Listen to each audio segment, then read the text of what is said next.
This episode is kindly sponsored by Pinsent Masons. Pinsent Masons is a full-service international law firm which advises over 90 universities and higher education providers worldwide. It's ranked as a Tier 1 in the legal directories for its advice to the higher education sector. It has a team of 150 expert education lawyers based in offices across the world, bringing unparalleled sector expertise to the table.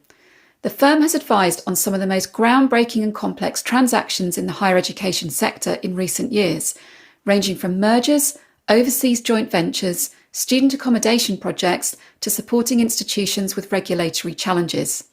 Their unique insights gained from senior level secondments and appointments within the sector mean they see things from the institutional perspective. I'm Susanna Marsden, a higher education consultant who helps to develop and support HE institutions in the UK and beyond. This podcast takes a deep dive into the roles of people who work in this hugely varied higher education sector. Each episode reveals what's involved in a specific role, the career path that led to it, and tips on how to get in and get on in these jobs. My guest in this episode is Registrar and Secretary Holly Duglan, who had a leading role in the market exit of Writtle University College and its subsequent merger with Anglia Ruskin University in February 2024. In this episode, Holly talks about what led to the decision to exit the market as an autonomous institution, the red lines determined by the Board of Governors to secure the future of its specialist provision, and the role she took as Registrar and Secretary in navigating the process. She also reflects upon managing the market exit and merger alongside the day job, the pivotal role of legal advice, and the more emotional aspects of a merger for staff and students.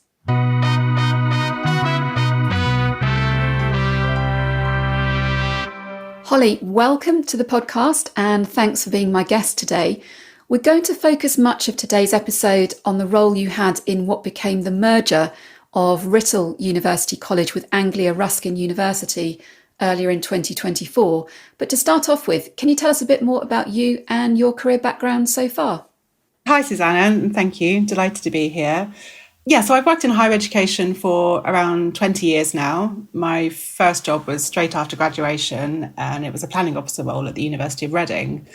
I was responsible for submitting data and funding returns to statutory bodies, producing a wide range of management information, supporting the annual planning process, administering academic committees. I didn't fully realise it at the time, but I really lucked out with this being my first role because I got to work with a truly brilliant team. I had a fantastic set of managers, and I absolutely loved my time there. The role allowed me to develop my strategic planning skills at an institutional level, so having that big picture view of how an institution is performing, how it's positioned in the sector, with a set of technical skills around data analysis and business intelligence. And then because I did a lot of minuting and report writing and presentation of information to senior managers, I was able to develop my communication skills too. But after 5 or so years, I was itching to advance my career and there weren't the opportunities in front of me there. So I applied for and got the role of Head of Strategic Planning at the University of East London. That role then morphed into Director of Strategic Planning, reporting directly to the Vice-Chancellor. And I continued there to really enjoy the combination of sort of big picture thinking and strategic planning, but with the detailed data analysis. And I think it was around this point that I realised I wanted to work closely with the governing body and aim my career towards the role of Registrar and Secretary. So I subsequently moved into a Director of Strategic Planning as Secretary role at a private provider, GSM London, and I broadened the sort of range of areas I was involved in there into academic registry and got more involved with building student systems and associated business processes. And I then moved back to UEL as Registrar and Secretary. But there was a great deal of turmoil at UEL at that point, and I made the difficult decision to resign after only a year in that post. And so that's how I found myself supporting Writtle University College as an interim back in 2018. And higher education institutions come in all shapes and sizes. You've just mentioned quite a few in what you've just been saying there. And Writtle University College, as it was then, was one of the UK's small specialist institutions. Can you give us a bit of an overview about its focus, its size, its shape and its costs? Writtle had just under 2,000 students, fairly evenly split between further education students studying at levels 2 and 3, so mostly BTECs, and then higher education students studying at levels 4 through 8, so that's undergraduate through to postgraduate research degrees. Writtle was well known in what we refer to as the land-based sector. It had provided well-regarded degree programmes in agriculture and horticulture for many decades. And over that time, it developed a great deal of expertise in applied animal science, incorporating everything from farm livestock and zoo animals to canine and equine health and behaviour. It also ran programmes in human health and sports science. At Writtle, we were concerned with the integrated health of humans, animals and the planet. And Writtle was very good at what it did. But what it did was very expensive. The Writtle portfolio was made up almost entirely of high-cost applied science courses. And it also suffered the expense and operational complexities of running a large green estate and both FE and HE programmes with distinct funding and regulatory requirements. And you mentioned earlier you started your role at Writtle in 2018 as Interim Registrar and Secretary, and then you led on the process to secure its registration with the Office for Students. And 18 months later, you took on the permanent Registrar and Secretary position. At that stage, which was around October 2019, what was the strategic direction of the institution and what was your role within that?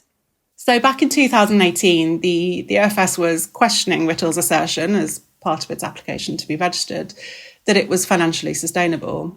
Writtle had been struggling to make a surplus for some time, so this wasn't unexpected. So it was from the get-go, really, that I became very involved in the strategic planning for Writtle's future.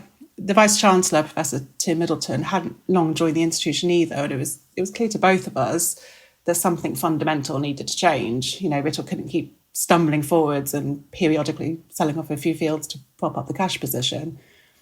So we succeeded in our application to register with the OFS, and I think we made a commitment at that point, both to ourselves and to the regulator, that we would identify a sustainable way forward for the institution, even if at that point we didn't know exactly what it looked like. There were lots of areas that needed to be strengthened and lots of opportunities that needed to be explored in parallel.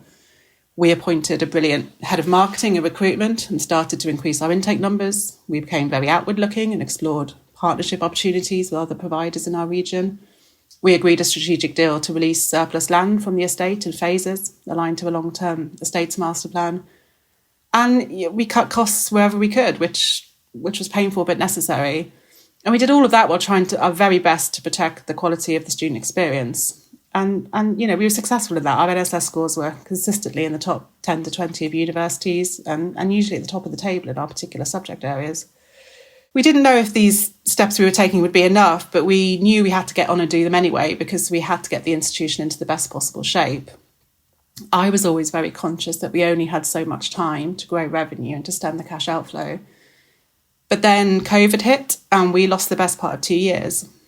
We lost 2 years of planning and development as we had to focus completely on managing our response to the pandemic and obviously prioritising the well-being of students and staff.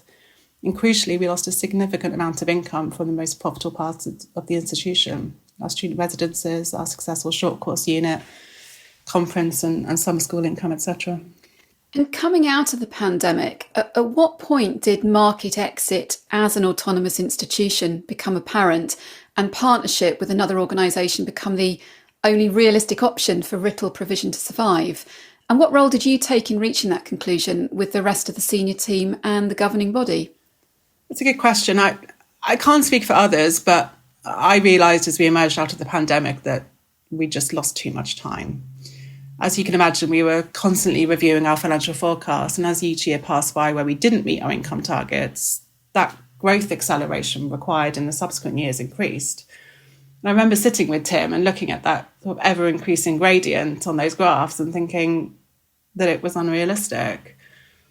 It helped that myself, Tim and other members of the senior team were all rather sort of prosaic in our approach. We were never the type to kill ourselves that we'd heroically grow our student numbers against the odds and everything would be okay. We never painted an overly rosy picture with our governing body and always had very frank conversations about the risks that Writtle was facing. But in late summer, early autumn 2022, our finances took a further downturn. Energy costs were soaring following the war in Ukraine, which had a big impact on Writtle, given the nature of the estate we were running. We saw a slightly worse than forecast dip in student retention amongst the cohorts worst affected by COVID. And we were finding it harder and harder to remain competitive with other FE and HU providers because we couldn't invest in maintaining and improving our facilities. So with the budget position materially worse than that had been before the summer, I remember speaking with Tim and with a few key governors over the space of a day or two, I think it was, and agreeing that we had to call it. The working assumption now had to be that the University College was not sustainable and we should prepare for the orderly closure of the institution.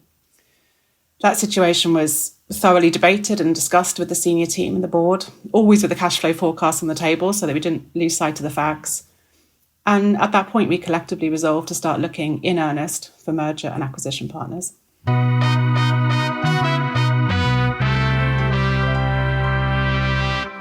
The decision was therefore made to close the institution and to start looking for merger or acquisition partners. Now, there's no manual, or at least not yet, to managing a market exit or exploring partnerships with another organisation. What career experiences did you draw upon to inform what was ahead of you? It's often said that the role of the secretary is to act as the conscience of the institution. And that's something I felt acutely at this point. Though I hadn't been in this situation before, I did have experience of advising executive teams and governing bodies on significant strategic and sometimes controversial decisions. So I suppose I drew on that aspect of my previous roles. I made sure that we had the right information at the right points, that our governors felt they were able to voice their concerns and seek further assurances wherever they needed them. These were no less than momentous decisions that the governing body was being asked to take, and it was really important that those decisions were genuinely collective. And the other part to this is, having previously worked for a provider which had failed financially, GSM London, I was very sensitive to the optimism bias which can appear at board level. It was a few years after I'd left GSM that happened, but I know how upsetting it was for the students and staff involved. So I always made sure that the board had the unvarnished facts before them, and in particular that they were all fully engaged with our cash flow forecasts and the sensitivities in those forecasts linked to the risks and opportunities that we were balancing at any given point. I think that our governors felt they were able to fully trust the quality of the information coming through to them, and that they could rely upon the senior team to deliver a pragmatic assessment of that information. And that culture of trust between the board and management served as a strong scaffold for the very difficult conversations which we then had to have as an institution. In the wonky article you wrote in November 2024 about the market exit of Writtle as an autonomous institution, you mentioned the red lines that were drawn up by the Board of Governors to guide the process of identifying a partner. Having the space to create those red lines was clearly, I suppose, a core part of a managed exit process, as opposed to a scenario where there were just no choices at all. To what extent would you say having the prospect of those options helped in what you were having to do? It definitely helped. And this was exactly the reason to make the decision when we did, so that we could avoid a sort of backs against the wall situation. I know colleagues have been there at GSM in 2019 and also at the Academy of Live and Recording Arts, ALVA, in 2022. And I had a sense of how absolutely dreadful that would be. Every member of the governing body and the senior team at Writtle personally felt the burden of doing the right thing in this situation. If we had misjudged this, or to be frank, we simply mismanaged it and done nothing until it was too late, then, there would be no guarantee that anything could be rescued. And unlike the market exits I just mentioned, Writtle had its own degree awarding powers. There was no validating institution bound to step in and support the students. Added to this was the FE dimension. If we'd been part of the further education sector, then the Department for Education would no doubt have intervened directly. But since we were a higher education corporation regulated by the OFS, the FE college restructuring regime could not be applied to us. But as you'd expect, there was concern in the DFE that regionally important specialist further education provision was going to be lost. So yes, the red lines allowed the governing body to clarify what it was trying to achieve, in other words, what it was trying to protect, consistent with the charitable objects of the institution. And look, those red lines were not complicated, and there were not that many of them, but it created an important focus for everyone involved. That said, I think it's important to note here that when we began this process, we didn't know what options we would be presented with, indeed whether we'd have any viable options at the end of it all.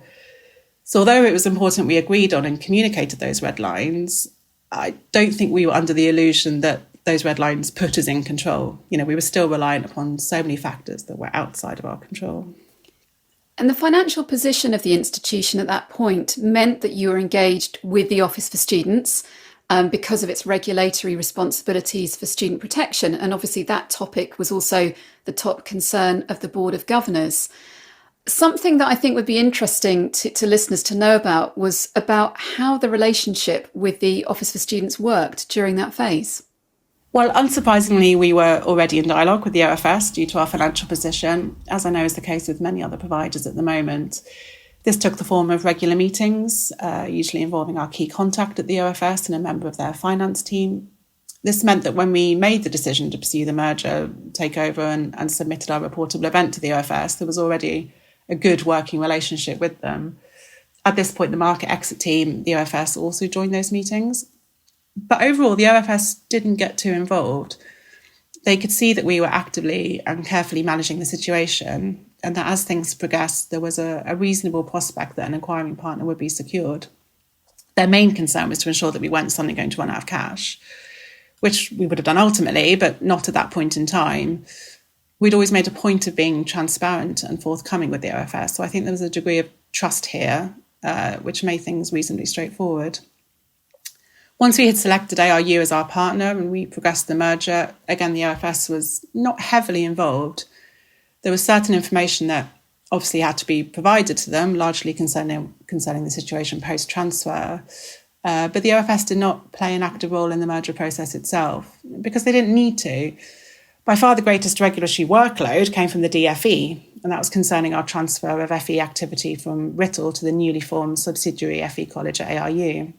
And this process and all of the associated discussions with the DFE and the assurances provided to them, that took up considerably more time and attention than the OFS involvement.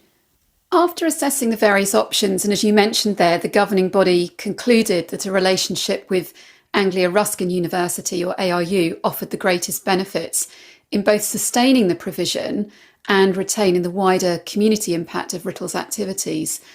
Was that the point at which you secured legal advice and support, or had that happened much earlier in the process? We had secured legal advice much earlier than this. Back at the point where we were first contemplating the merger, I knew right at the beginning of the process that I wanted Gail Ditchburn at St Mason's to represent the University College, and I made sure to appoint her as soon as I could. Gail was able to brief governors right at the outset about what to expect from a managed M&A process and how to assess the bids made by different organisations. She was able to provide advice and comfort for governors on their duties and responsibilities, and was able to talk from considerable experience about the steps involved with a merger or takeover and the key risks to watch out for.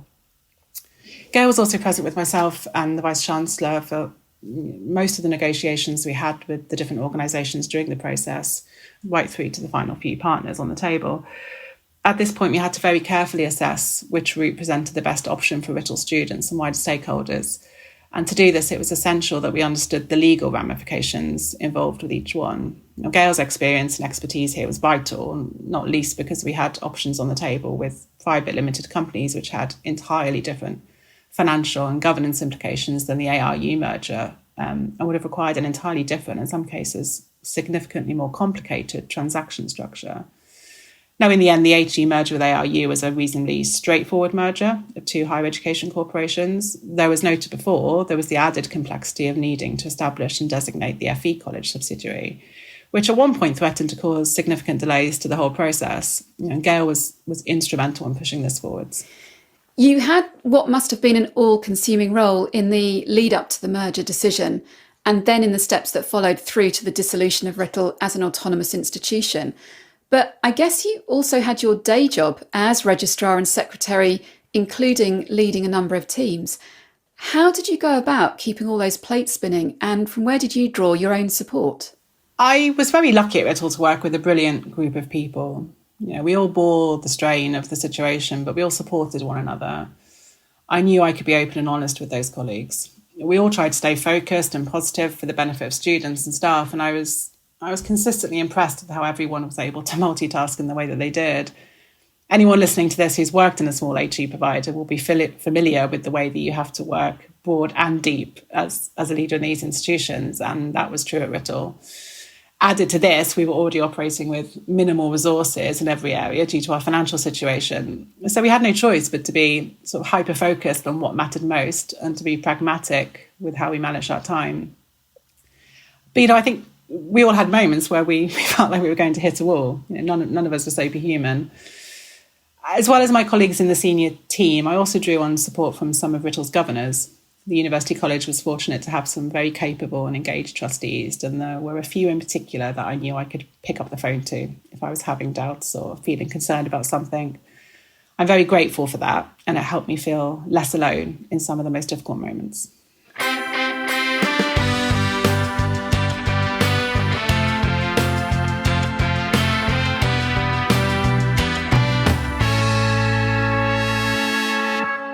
We've talked a lot about the complex and logistical steps on firstly managing the financial challenges, then identifying a partner to secure the ongoing benefits of the institution's provision, and then moving into that merging phase.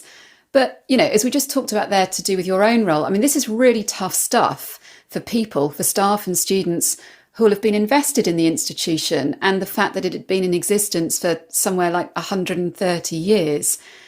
How much focus did you place on the more emotional aspects of people going through that change?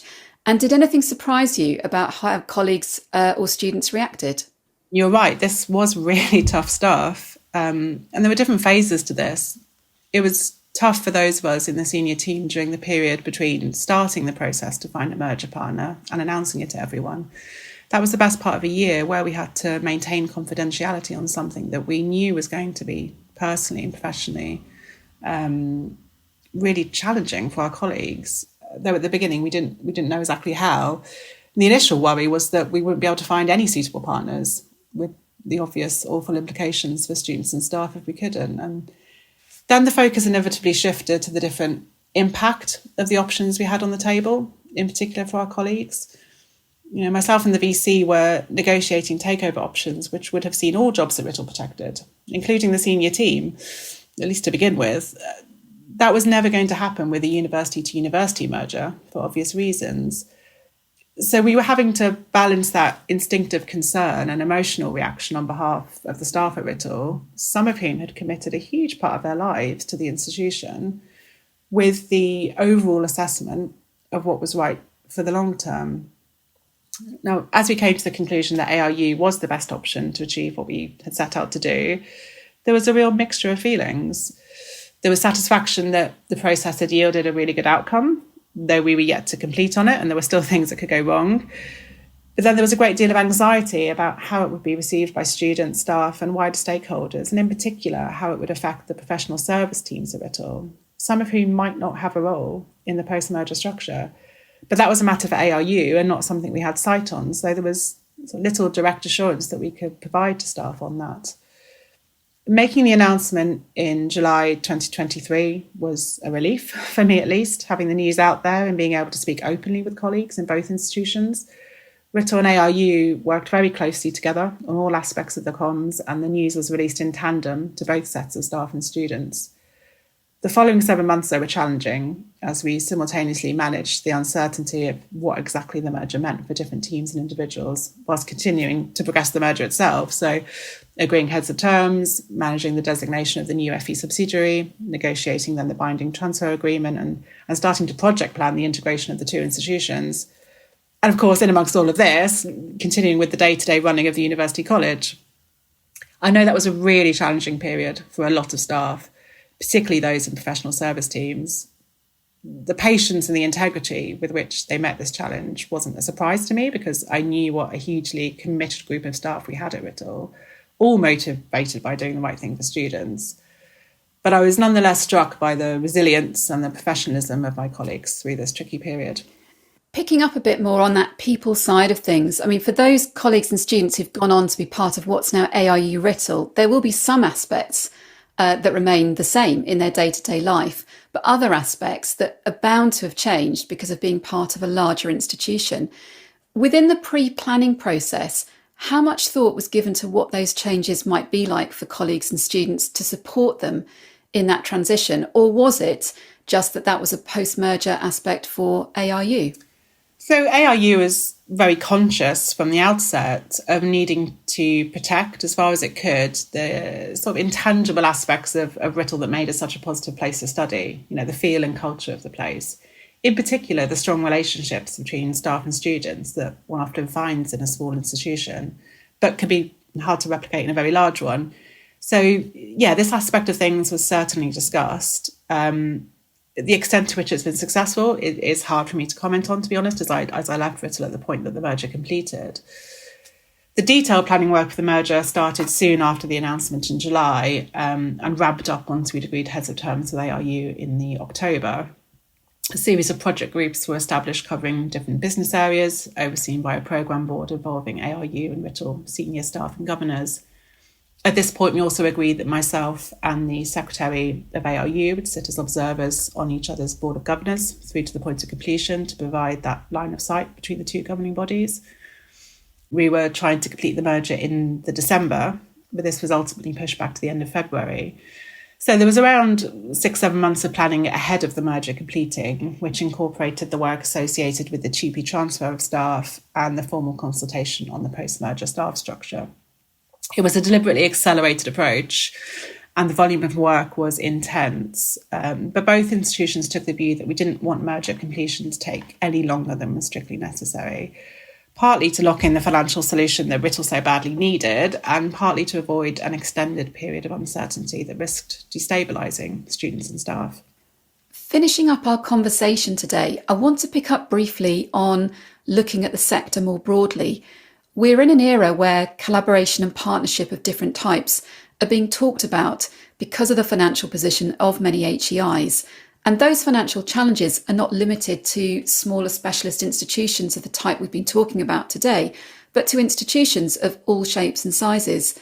Taking that idea of partnership to the extent of merger or acquisition may feel way off to some parts of the sector. What are your thoughts on institutions' openness to this more radical planning? That's a really good question. I suppose that the unthinkable is now not so unthinkable. Not a week seems to go by at the moment without a news story about the dire financial situation of the sector and the prospect of institutional failures, which isn't helpful, this sort of constant negative dialogue. However, for some providers, I think it's still going to be a big leap from accepting that their institution is in a very concerning financial position to actively planning radical solutions, including the potential closure of the institution. One of the main problems, I think, and this will certainly be the case with large institutions, is that a radical solution such as the closure of a campus or a merger, it really needs to be planned at the point where it's not going to be absolutely certain that it's needed. So an institution might be able to see from its risk management and scenario planning activity that a certain combination of factors could lead to the institution facing on insolvency in, say, 4 to 5 years' time. But it's still all too easy at that point to take an optimistic view of the extent to which that risk can be mitigated. Universities, particularly large ones, have many, many different revenue streams. So on the face of it, lots of different levers to pull. So it's easy enough when you're forecasting to apply marginal improvements to various different revenue streams, still tell yourself that you're being prudent and realistic. And before you know it, in aggregate, there's a helpful increase to the bottom line. We justify post hoc the recent investment we made in post X or facility Y, and we tell ourselves things aren't quite so bad after all, and we've got a bit more time before we need to do anything. And so we carry on.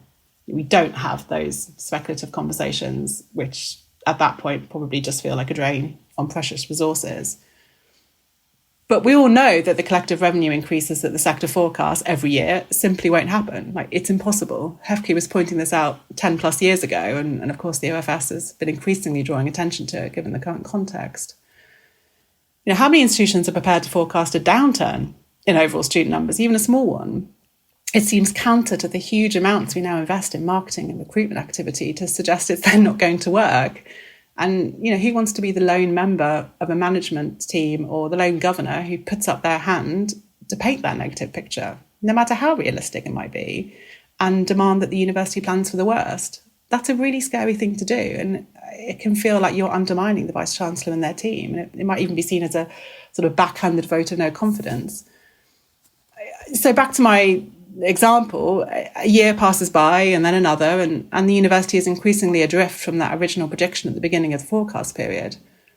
Throw in a curveball, maybe an expensive cyber attack or termination of a lucrative but poor quality franchise agreement, and suddenly that hypothetical insolvency is uncomfortably close.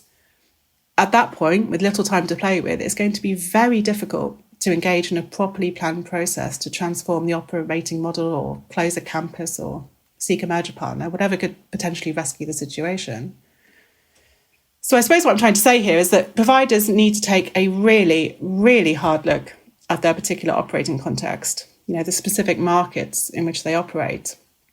Those providers in these challenging financial situations need to look backwards at what's happened in recent years and don't necessarily assume that the next few years are going to be any different. Don't bank on uncertain outcomes. There are a lot of providers that are taking the right approach with this, but not all of them. When it comes to the OFS, I think there's only so much the regulator is empowered to do under HERA. And in practical terms, they are clearly struggling with what they already have on their plate. Would the sector benefit from a special administration scheme? Absolutely. Should the government find means to pump prime models for regional collaboration and shared services? Yeah, absolutely.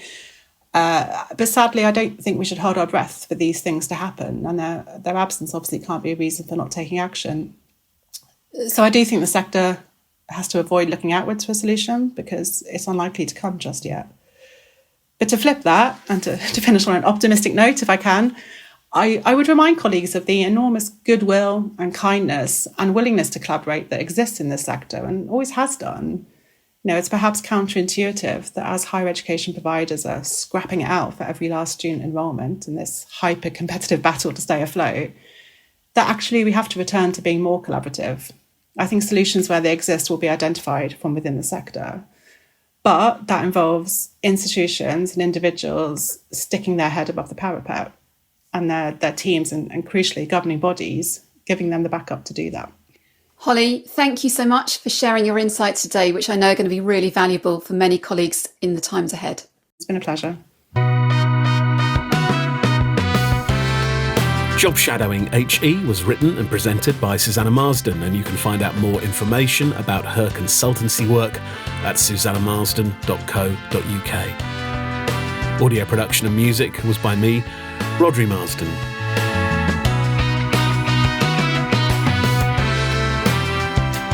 Find out more about this podcast and hear previous episodes at jobshadowinghe.com.